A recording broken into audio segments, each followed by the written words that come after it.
Hello and welcome back to on my YouTube channel. Dear students, कैसे हो आप सब? क्या हाल चाल है आप सब? क्या आई होप कि आप सब ठीक होंगे, पढ़ाई भी बहुत अच्छे से चल रही होगी।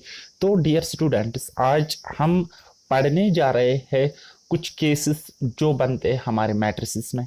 जैसे कि आप जानते हो, हम पढ़ रहे हैं चैप्टर मैट्रिसेस एंड डिटर्मिनेंट्स, जो हमारे finance accounts assistant and junior statistical assistant के सिलेबस में है। ठीक, तो वीडियो पर और मेरी चैनल पर अगर पहली बार आए हो तो चैनल को सब्सक्राइब करना, वीडियो को लाइक करना और अपने फ्रेंड्स के साथ शेयर करना। Okay guys, so without wasting time let's get started. यहाँ पे पहला चीज हम समझने की कोशिश करेंगे जिसको हम कहते हैं, डियर स्टूडेंट्स, क्या कहते हैं? Symmetric matrix.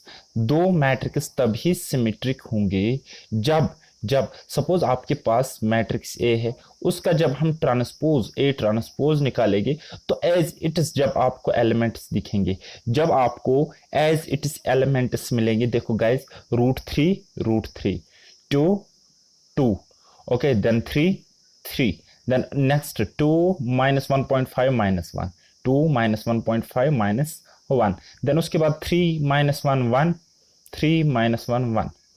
यानी कि हर एक चीज आपको सेम सेम मिलती है। कब? जब आप मैट्रिक्स ए का ट्रांसपोज निकालोगे, यानी कि ए ट्रांसपोज फाइंड आउट करोगे। इन शॉर्ट कहने का मतलब है, आपके पास एक मैट्रिक्स है, उसका आपने ट्रांसपोज किया, तो वैसा ही मैट्रिक्स जब आपके पास बन के आया तो उस मैट्रिक्स को हम कहेंगे सिमेट्रिक मैट्रिक्स। क्या कहेंगे गाइस? Symmetric matrix. इतना क्लियर? बोलो जी, इतना क्लियर हुआ ना? नेक्स्ट हम फिर देखेंगे। अच्छा, ट्रांसपोज क्या होता है? इंटरचेंज। रोज को हम करते हैं कॉलम्स में चेंज, एंड कॉलम्स को हम रोज में चेंज करते हैं, तब्दील करते हैं। ओके जी, तो दूसरा केस हमारे पास बनता है जिसको हम कहते हैं सिक्यू सिमेट्रिक मैट्रिक्स। सिक्यू सिमेट्रिक मैट्रिक्स, इसमें क्या होता है, जब आप एक मैट्रिक्स का ट्रांसपोज निकालोगे, जो आपको ट्रांसपोज निकल के आएगा वो क्या होगा? माइनस ए, यानी कि उसी मैट्रिक्स के हम साइन बाहर निकालेंगे, माइनस लगाएंगे तो इसके इक्वल होगा। बोलोगे सर हमें समझ में नहीं आया, मगज में नहीं आया। ठीक, तो चलो हम यहाँ पे एक मैट्रिक्स लेते हैं, उसके बाद हम उसको सॉल्व करेंगे तो समझ में आ जाएगा। हम एक मैट्रिक्स यहाँ पे बनाते हैं, 0 minus one and minus two. Suppose this is matrix A, ये हमारे पास है एक मैट्रिक्स, राइट। देन उसके बाद 1 2 0 3, 1 2 0 3, और क्या एलिमेंट्स है इसके? Minus three and zero. ये हमने एक मैट्रिक्स बनाई, इसका हम निकालेंगे गाइस। अब यहाँ पे ए ट्रांसपोज समझने की कोशिश करना, इसका हम निकालेंगे ए ट्रांसपोज। क्या निकालेंगे गाइस? ए ट्रांसपोज हम इसका फाइंड आउट करेंगे। तो मैंने क्या कहा था, रोज को हम, कॉलम्स को हम रोज में मतलब फिट करेंगे। यहाँ पे 0 माइनस वन माइनस टू इस तरह लिखेंगे, 0 माइनस वन माइनस टू लिखा जी? हाँ जी लिखा। फिर 1 0 minus three, 1 0 minus three, okay. अब 2 3 0, 2 3 0। ये हमने इसका निकाला ए ट्रांसपोज, ए ट्रांसपोज। लेकिन अब आपको यहाँ पे दिख रहा है ये और ये चीज सेम नहीं है, इनके एलिमेंट सेम नहीं है, क्योंकि यहाँ पे आपको 2 दिख रहा है, यहाँ पे माइनस टू, यहाँ पे 1, यहाँ पे माइनस वन। ओके जी, तो हम इसको ए किस तरीके से आप बना सकते हैं? ये हमारे पास ए ट्रांसपोज था ना, तो हम लिख सकते हैं इसको हम लिख सकते हैं ए ट्रांसपोज इक्वल टू, हम लिखेंगे क्या लिखेंगे? जब हमने माइनस साइन को बाहर निकाला, जब हम माइनस साइन को बाहर निकालेंगे तो वहां पे बचेगा क्या हमें? 0 1 2, ओके जी। देन उसके बाद क्या बचेगा? माइनस वन 0 3, उसके बाद क्या बचेगा? Minus two minus three 0। अब देखो गाइस, इस तरीके से समझने की कोशिश करो ना। माइनस इंटू प्लस क्या हुआ? Minus, satisfy. Minus into plus two कितना होता है? माइनस टू होता है। माइनस इंटू माइनस वन 1 होता है। माइनस इंटू प्लस जीरो या माइनस जीरो, बात एक ही है तो जीरो ही मिलेगा। माइनस इंटू प्लस थ्री कितना होता है? माइनस थ्री, ओके जी। माइनस इंटू माइनस टू 2 होता है। माइनस इंटू माइनस थ्री 3 होता है, यानी कि प्लस 3 होता है। एंड उसके बाद माइनस इंटू जीरो 0 ही होता है, 0 ही होता है। तो ये जो आपको मिल रही है ना ये मैट्रिक्स, ये तो ये वाली मैट्रिक्स है ना गाइस, और इसका नाम हमने ए रखा था। तो हम यहाँ पे कह सकते हैं, हम यहाँ पे एक कंक्लूजन ड्रा कर सकते हैं, एक कंक्लूजन बता सकते हैं। क्या बता सकते हैं कि यहाँ पे जो आपका ए ट्रांसपोज है, ये वाला ए ट्रांसपोज है, वो है इक्वल टू, ये माइनस उठाओ माइनस, और ये क्या है, ये और ये ए मैट्रिक्स और ये अंदर की मैट्रिक्स माइनस को छोड़कर देखो एक है, तो हम इसको ए लिख सकते हैं।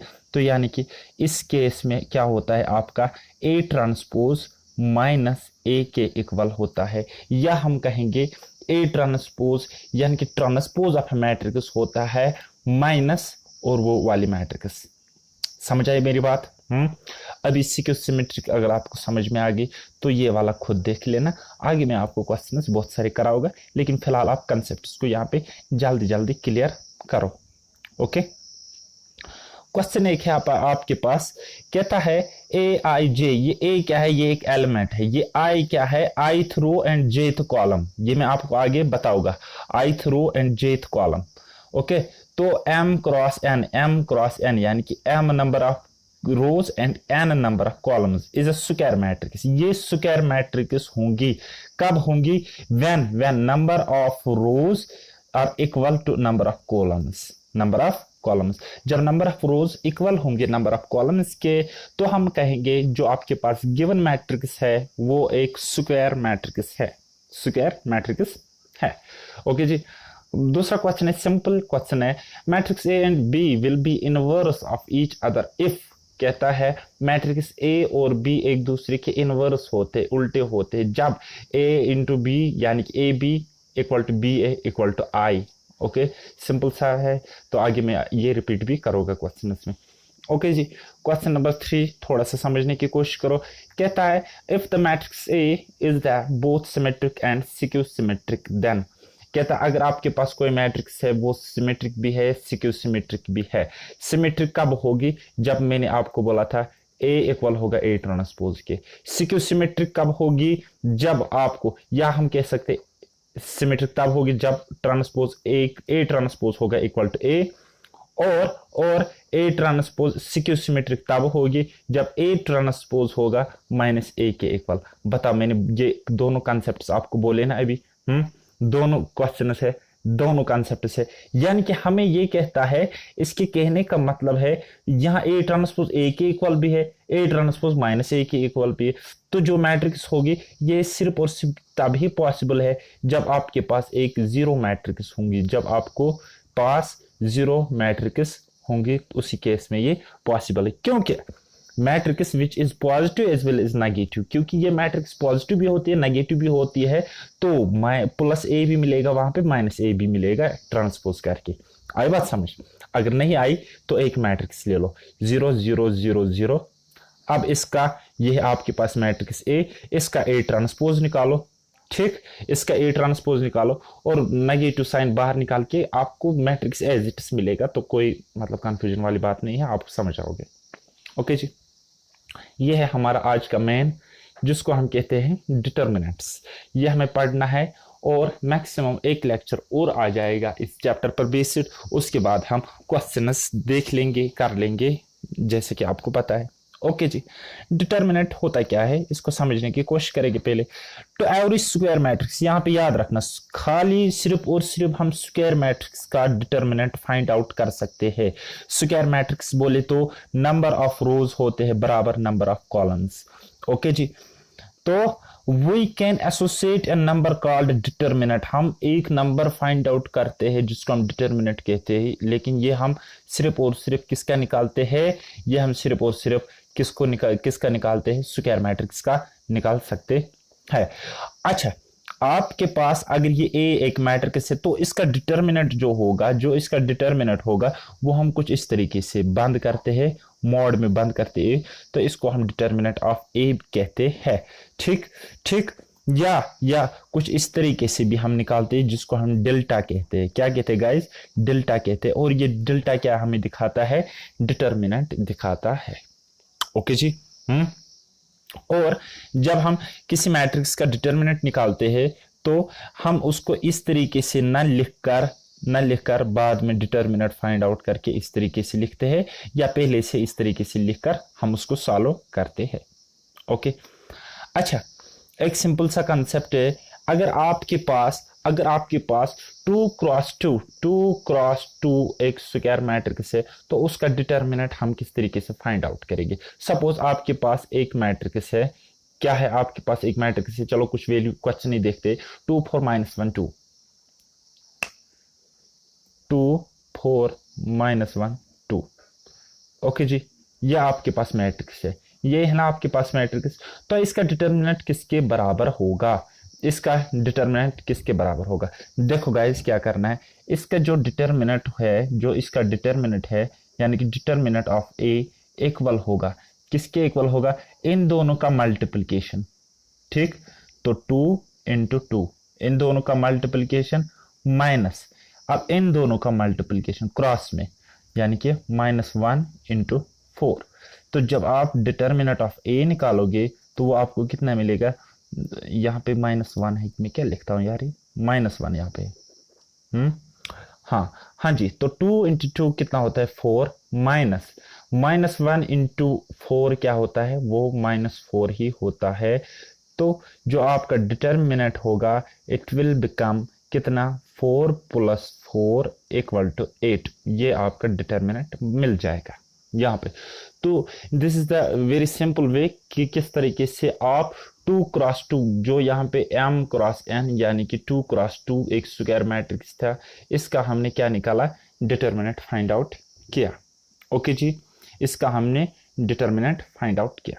एक और कॉन्सेप्ट मैं आपके यहाँ पे समझाने की कोशिश करूंगा। सपोज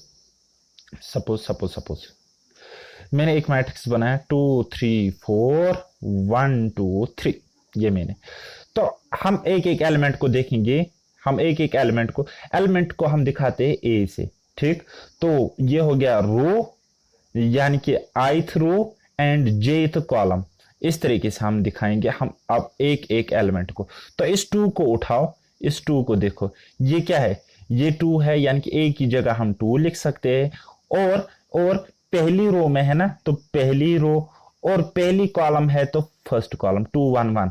इसी तरह अब इस 3 को जब आप देखोगे, देखो फर्स्ट रो तो first row and second column तो 3 1 2 आ जाएगा। अब यहाँ पे इस 4 को देखो, इस 4 को देखो, तो इसका नाम क्या हम रखेंगे, इसका नाम रखेंगे, एलिमेंट खुद ए होता है, हाँ जी होता है, और पहली रो यानी कि 1 एंड थर्ड कॉलम यानी कि 3। इसी तरीके से हम इन सारों को लिख सकते हैं, यानी कि ये देखो यहाँ पे इसको हम ए लिखेंगे, 1 के बदले ए या ए के बदले 1 लिखो, बात एक ही है। तो सेकंड रो यानी कि 2 आ जाएगा एंड फर्स्ट कॉलम यानी कि 1 आ जाएगा। ओके, अब इस 2 को हम कैसे रिप्रेजेंट कर सकते हैं, हम इसको दिखाएंगे ए, ओके जी, 2 यानी कि second column second row, second row second column यानी कि 2 2। तो सिमिलरली यहां पे आपको मिलेगा A 2 3। ओके जी, इतना क्लियर हुआ, इतना क्लियर हुआ। तो यहां पे हम m × n लिख सकते हैं, m × n लिख सकते हैं। हालांकि ये एक स्क्वायर मैट्रिक्स नहीं है, लेकिन आपको समझाने के लिए मैंने ये बताया कि ये Aij क्या होता है। ओके जी, कहता है अगर आपके पास एक सिंगल मैट्रिक्स होगी, एक सिंगल मैट्रिक्स बोले तो जिसमें एक ही एलिमेंट होगा, जिसमें एक ही एलिमेंट होगा, तो उसका डिटर्मिनेंट भी ए ही होता है, उसका डिटर्मिनेंट भी वो इटसेल्फ ही होता है। तो चलो, अब हमारे पास जब 3 क्रॉस 3, देखो गाइस मैक्सिमम हम 3 क्रॉस 3 तक जाएंगे, 4 क्रॉस 4 हम यहाँ पे टच भी नहीं करेंगे, 3 क्रॉस 3 तक जाएंगे और उसको हम समझने की कोशिश करेंगे, डिटर्मिनेंट निकालने की, फाइंड आउट करने की कोशिश करेंगे। ओके जी, चलो, ये आपके पास एक मैट्रिक्स है, इसका आपने निकालना है डिटर्मिनेंट, इसका आपने फाइंड आउट करना है, डिटर्मिनेंट फाइंड आउट करना है। अब जब हमारे पास 2 क्रॉस 2 टेबल होता था, 2 क्रॉस 2 मैट्रिक्स होता था, तो हम सिंपली क्रॉस मल्टीप्लिकेशन करते थे और उन दोनों का डिफरेंस लेते थे, तो बात खत्म। लेकिन यहां पे हम क्रॉस मल्टीप्लिकेशन तो करेंगे, लेकिन उससे पहले एक काम करना है, एक काम करना है। देखो गाइस, ये है ना first row first column, first row first column, एक मिनट।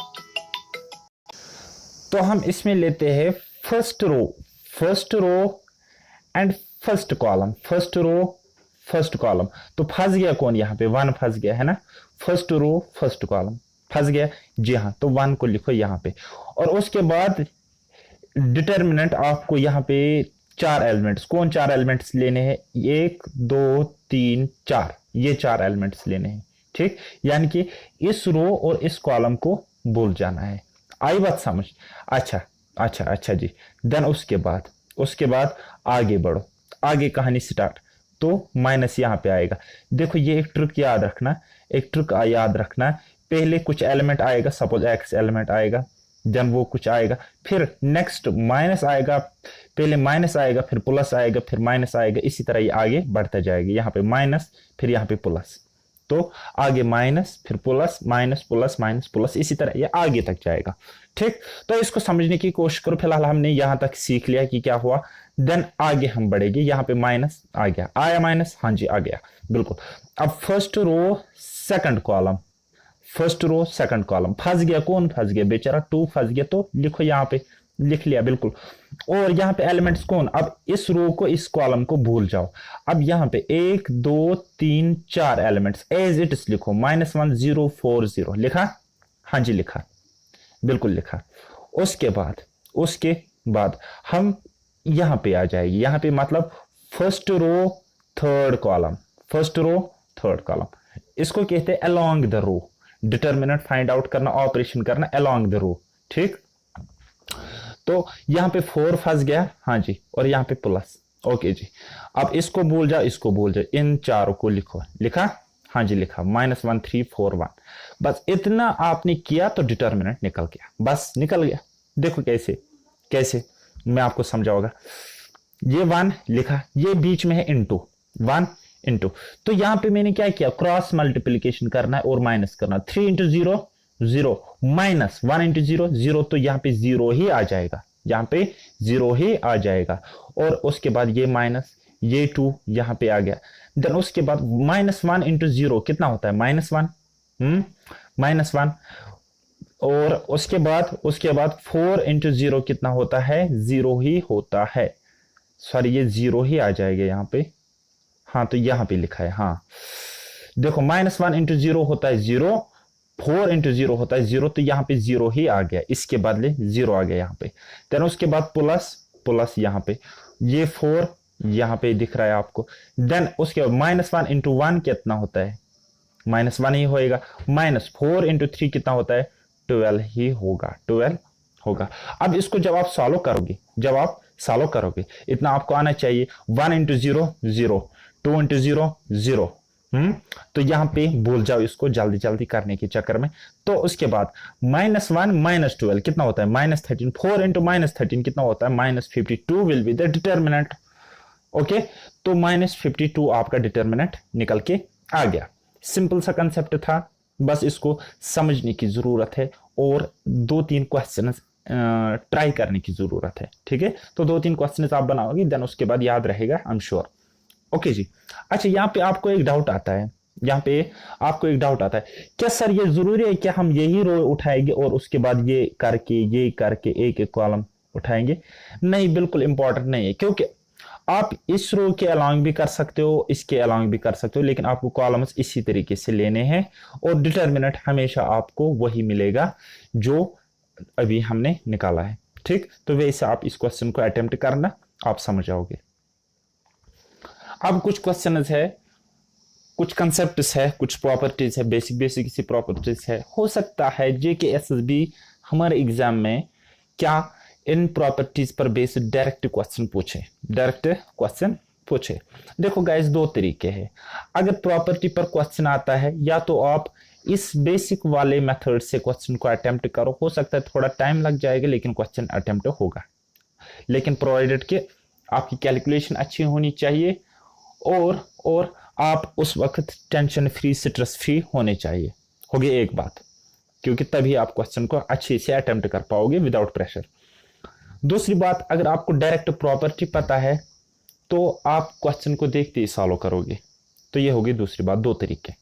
हाँ जी चलो, प्रॉपर्टीज ऑफ डिटर्मिनेंट्स हम यहाँ पे समझने की कोशिश करेंगे।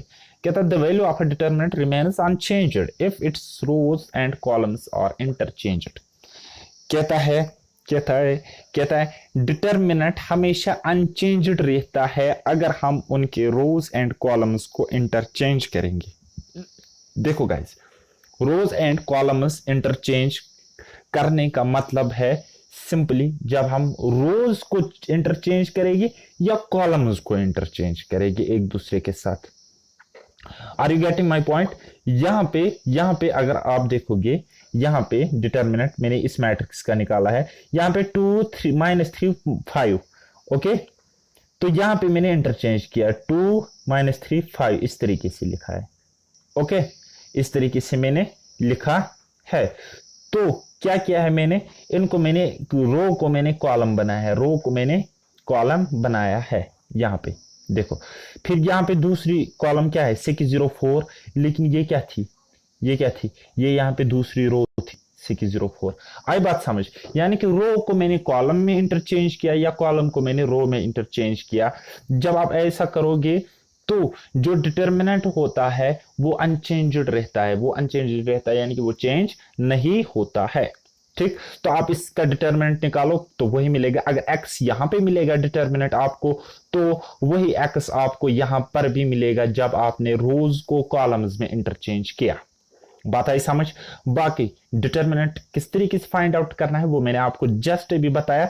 तो क्या करना होता है, ये अलोंग द रोड जब जाओगे तो 2 यहां पे लिखना है, इसको भूल जाओ, इसको भूल जाओ, ये यहां पे लिखो, है ना। उसके बाद इसी तरीके से आगे आप क्वेश्चन को सॉल्व कर लोगे। ओके जी, चलो जी। नेक्स्ट कंसेप्ट आप समझने की कोशिश करो। प्रॉपर्टी नंबर 2 कहता है इफ एनी 2 रोज और columns of a determinant are interchanged then sign of determinant changes.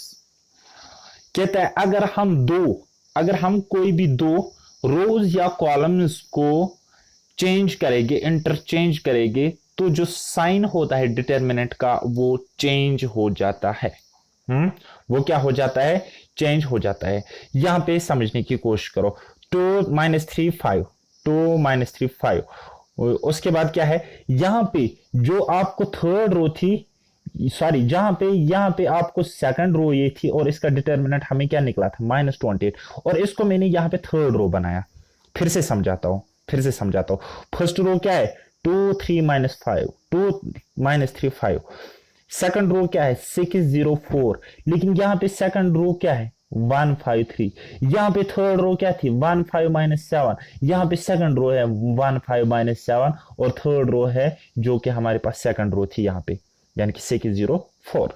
आई बात समझ? यानी कि मैंने सेकंड एंड थर्ड रो को इंटरचेंज किया, एक दूसरे की जगह पर रखा। क्या, एक दूसरे की जगह पर रखा। तो जब हमने इसका डिटर्मिनेंट फाइंड आउट किया तो वो -28 निकला। लेकिन जब हमने रोज को इंटरचेंज किया, दो रोज को, ओनली 2 रोज को जब हमने इंटरचेंज किया, ये क्या बोलता है, तो ये जो साइन है चेंज हुआ, तो यहां पे +28 मिलना चाहिए, यानी कि बिल्कुल अपोजिट साइन। अगर यहां पे 28 है तो वहां पे -28 मिलेगा। अगर यहां पे -28, +28 आपको मिलना चाहिए, और मिलेगा भी, हो सकता है यहां पे कुछ एरर हो इसमें। ठीक है, तो आप इसको खुद देख लेना। और डिटर्मिनेंट आपको निकालना आता है अलोंग द रूट। जब हम ऑपरेशन करेंगे, इसको सर्जिकल से ट्राई करेंगे, फंस गया ये 2 यहाँ पे लिखा। अब यहाँ पे इसको भूल जाओ, इसको भूल जाओ, भूल गए। फिर 5 -704, 5 -704, देन उसके बाद माइनस। मैंने बोला था ना किस तरीके से चलता है ट्रेंड, ये चलता है minus plus minus plus minus plus, इस तरीके से आगे जाएगा। देन उसके बाद यही फर्स्ट रो सेकंड कॉलम, तो कौन फंस गया 3 फंस गया, इसको भूल जा, इनको भूल जा, तो क्या 1 -764, 1 -764 यहाँ पे। फिर यहाँ पे प्लस। अब क्या लेना है, फर्स्ट रो थर्ड कॉलम, 5 फंस गया, लिखा यहाँ पे। देन उसके बाद ये वाला हमने यहाँ पे लिखा, आगे सॉल्व किया तो हमें -28 मिलता है, पता नहीं कैसे। लेकिन अगर ऊपर आपको मतलब +28 होगा तब यहाँ पे -28 डिटर्मिनेंट मिलना चाहिए आपको। आई बात समझ? क्लियर? प्रॉपर्टी नंबर 3 देखते हैं और उसके बाद हम इस चैप्टर को यहाँ पे क्लोज करने की जल्दी कोशिश करेंगे। ओके जी, प्रॉपर्टी नंबर 3 को यहाँ पे समझने की कोशिश करो। कहता है property, if any two rows or columns of a determinant are identical then value of determinant is 0। यहाँ पे ये समझो, यहाँ पे ये समझने की कोशिश करो। कहता है अगर कोई भी दो रोज या कॉलम्स क्या होंगे, आइडेंटिकल होंगे, तो उनका डिटर्मिनेंट हमेशा 0 के इक्वल आता है। हो सकता है आपके एग्जाम में कुछ इस तरीके से मैट्रिक्स हो और आपको निकालना हो, इस स्क्वायर मैट्रिक्स का डिटर्मिनेंट फाइंड आउट करना हो, तो आप इस तरीके सॉल्व करोगे और 3-4 मिनट अपना खराब करोगे और कहीं पे गलती अगर हो गई तो क्वेश्चन रॉन्ग करोगे आप, और वैसा ऑप्शन भी आपको मिलेगा वहां पे और आप उसको टिक करोगे, यानी कि 1.25 मार्क्स का लॉस करोगे। आई बात समझ? अच्छा, अगर आपको ये प्रॉपर्टी पता होगी तब आपको पता होगा कि यहाँ पे दो रोज हमें आइडेंटिकल मिल रहे हैं, 3 2 3 एलिमेंट्स है, इनके आइडेंटिकल है, एक समान है, एक जैसे है, जुड़वा भाई है, जुड़वा बहन है, तो इसका डिटर्मिनेंट हमेशा 0 के इक्वल आएगा। ये चीज आपको पता होनी चाहिए। फर्दर आप क्या करो, इसका डिटर्मिनेंट निकालो इस तरीके से, ठीक। अब इनको भूल जाओ, ये 4 लिखो और मल्टीप्लाई इसके साथ करो। ओके, देन उसके बाद first row second column first row, यानी कि फर्स्ट रो सेकंड कॉलम 2 फंस गया, ठीक है। फिर ये ले लो। उसके बाद फर्स्ट रो थर्ड कॉलम, ये 3 फंस गया तो उसको लिखना है। फिर ये लिखना है और जो मैंने प्रोसेस बताया वो करना है, आपको डिटर्मिनेंट मिल जाएगा इक्वल टू 0। बात आई समझ? नेक्स्ट देखते हैं। नेक्स्ट एक इंपॉर्टेंट कंसेप्ट है। नेक्स्ट कंसेप्ट कहता है if each element of a row और a column of a determinant is multiplied by a constant k then it is value gets multiplied by k। तो इसका determinant क्या मिलता है वो भी देखो गाइस, अगर हर एक एलिमेंट को हम k से मल्टीप्लाई करेंगे किसी मैट्रिक्स में, हर एक एलिमेंट को किसी कांस्टेंट वैल्यू से k से प्रोडक्ट करेंगे, मल्टीप्लाई करेगी, तो उसके डिटर्मिनेंट को भी आप k से मल्टीप्लाई करो, ठीक है। तो मैं आपको इस तरीके से समझाऊंगा, क्या बताऊं, आज मेरा दिमाग ही खराब है। चलो जी, मैंने एक मैट्रिक्स लिया, मैं इसके एलिमेंट्स लेता हूं 1 2 3 4, ये मैंने इसके एलिमेंट्स लिए। अच्छा, आप मुझे बताओ इसका डिटर्मिनेंट किसके इक्वल होगा? इसका डिटर्मिनेंट होगा बराबर determinant of a equal to किसके इक्वल, 1 × 4 4 माइनस 3 × 2 6।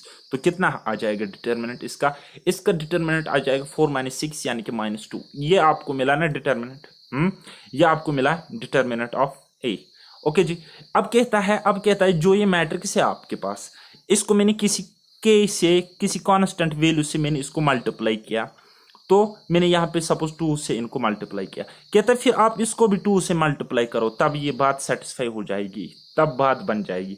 तो देखो गाइज, चलो हम देखेंगे क्या ये ट्रू है कि नहीं है। हम इसको मतलब यहाँ पे वो करेंगे, क्या करेंगे, प्रूफ करेंगे। हाँ जी, चलो ए मैट्रिक्स ए है आपके पास। अब देखो 2 × 1, ईच एलिमेंट को प्रोडक्ट करना है, मल्टीप्लाई करना है किससे, किसी के कांस्टेंट वैल्यू से।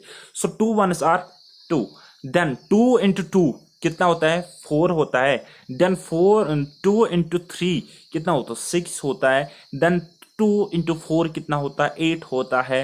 तो इसका जब आप डिटर्मिनेंट फाइंड आउट करोगे, so determinant of A becomes कितना आ जाएगा, 6 4 नहीं 2 8 are 16 2 8 are 16 minus 6 4 are 24 6 4 are 24 6 चुके 24 2 8 16।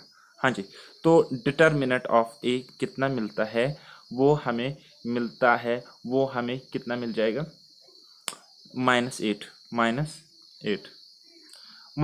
हमें डिटर्मिनेंट हमें निकल गया, ठीक है।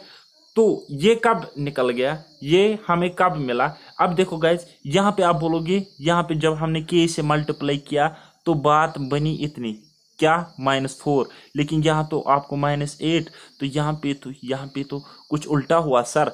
यहाँ पे डिटर्मिनेंट यानी कि 2 को आपने 2 से प्रोडक्ट नहीं किया, बल्कि आपने तो -4 से इसको प्रोडक्ट किया, -2 को आपने 4 से प्रोडक्ट किया। तो देखो गाइज के से आप मल्टीप्लाई तब करोगे जब आपके पास सिंगल मैट्रिक्स होंगी, यानी कि उसका एक ही एलिमेंट होगा।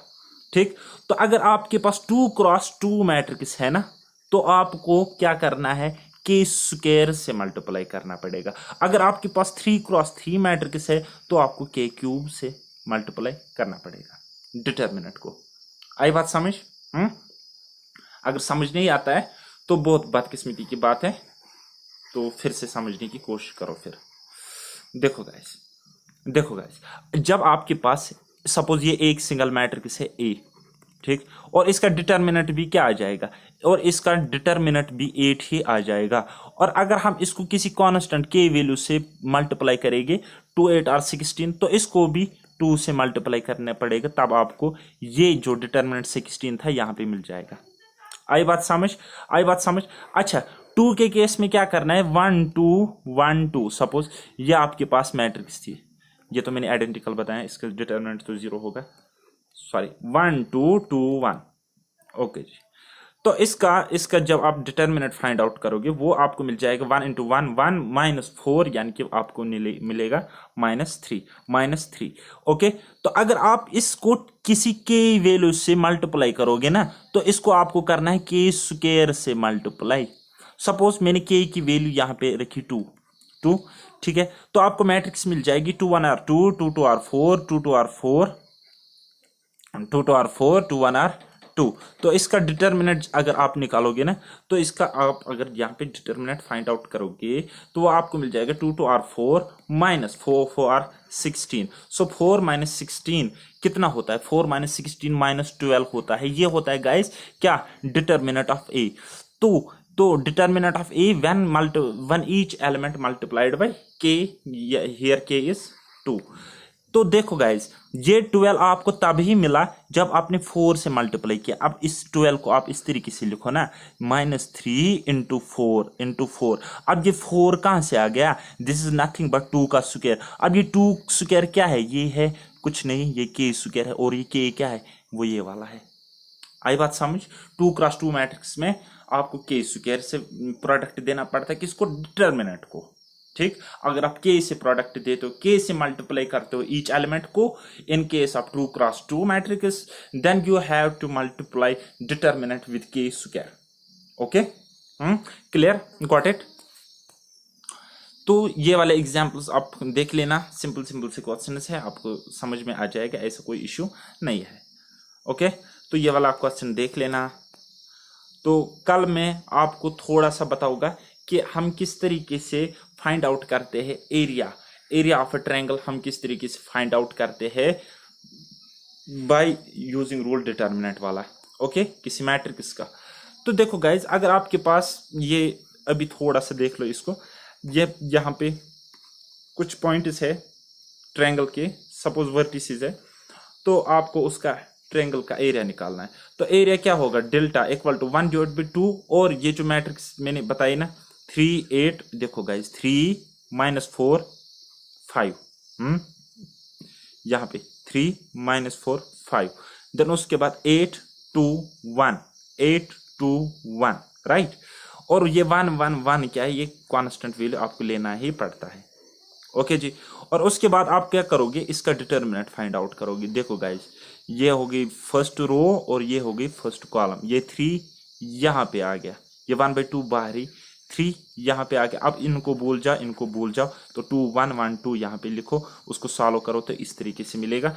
आगे आप सॉल्व करोगे, जो आपको डिटर्मिनेंट मिलेगा, यानी कि जो आपको डिटर्मिनेंट मिलेगा, डिटर्मिनेंट आपको 61 सपोज मिला, उसको आप डिवाइड करोगे 1/2 से, यानी कि 2 से उसको मल्टीप्लाई 1/2 से करोगे, एंड जो आपको डिटर्मिनेंट मिलेगा उसको 2 से डिवाइड करोगे, बात एक ही है। तो आपको वहां पे एरिया मिलेगा किसी ट्रायंगल का। ठीक, तो आई होप कि आज का ये लेक्चर आपको उतना समझ में नहीं आया, ठीक है, तो लेकिन कर भी क्या सकते हैं, काफ़ी लंबा चैप्टर है, जल्दी मुझे पढ़ाने में बहुत मज़ा आता है, स्पेशली क्रैश कोर्स जब मैं आपको करा रहा हूँ। तो यहाँ पे आप इसको एक एक करके स्क्रीनशॉट ले सकते हो। तो एमसीक्यूज में आपको डिटेल्ड वे में अच्छे तरीके से कराऊंगा। सो मिलते हैं नेक्स्ट लेक्चर में। वीडियोस को लाइक करना, और बहुत सारे डाउट्स आए होंगे तो एक एक करके कमेंट भी करना। तो बाय बाय, टेक केयर, अल्लाह हाफिज़, और मेहनत करते रहिए।